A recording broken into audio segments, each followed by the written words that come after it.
বন্ধুরা, আজ আমরা হাজির হলাম পিরিটের ক্লাসিক্যাল ফিল্টারের কিট নিয়ে। কিটটি আমি এখন খুললাম। খোলার পর এর ভিতরে দেখলাম যে কিছু কেমিক্যাল দেওয়া আছে। আমার এই ফিল্টারের কিটটি ব্লক হয়ে গিয়েছিল, আর পানি যাচ্ছিল না।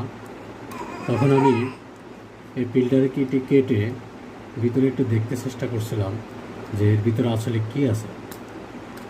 খুলে দেখতে পেলাম যে কেমিক্যালের কিছু অংশ বিশেষ শেষ হওয়ার পর স্প্রিং নিচের দিকে নেমে কিটটি ব্লক হয়ে গিয়েছে।